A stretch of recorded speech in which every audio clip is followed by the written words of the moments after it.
நமச்சிவாய M Kumaravel மதம்னு ஒன்று உருவாக்கிட்டாங்க. அதில் பாகுபாடு பார்க்காதீங்கன்னு என்னால் சொல்ல முடியாது. ஏன்னா அது நானும் உருவாக்கலை. அது ஆதி காலத்துலேருந்து இருக்குது. ஓகேங்களா? அதனால் எல்லா கடவுளையும் வழிபடுங்க.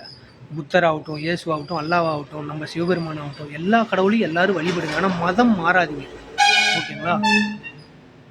மதம் மாறணும்னு அவசியமே இல்லை. நீ உண்மையாலுமே கடவுளை தான் கும்பிட்றன்னா மதம் மாறணும்னு அவசியம் இல்லை. பற்றற்று இருக்கிறது தான் கடவுள் இது. ஓகேவா? இறை சிந்தனையிலே இருக்கிறது தான் கடவுள் இது. அதுக்கு நீ மதம் மாறணுன்ற ஒரு தேவையே கிடையாது. யாரும் மதம் மாறணுன்ற அவசியமும் கிடையாது. நீ இருக்கிற இடத்துலேருந்தே எந்த இறைவனாலும் வழிபடு. எந்த மதத்தினராக இருந்தாலும் சரி, அவர்கள் பிடித்த இறைவனை வழிபட மனதிற்கு தான் உரிமை உண்டு. அடுத்தவர்கள் சொல்லுக்கு உரிமை அல்ல. அதனால் உங்களுக்கு பிடிச்ச தெய்வத்தை பண்ணுங்க. தயவுசெய்து மதம் மாறாதீங்க. ஓகேங்களா? அதனால் பாதிக்கப்படுறது உங்கள் குடும்பம் தான்.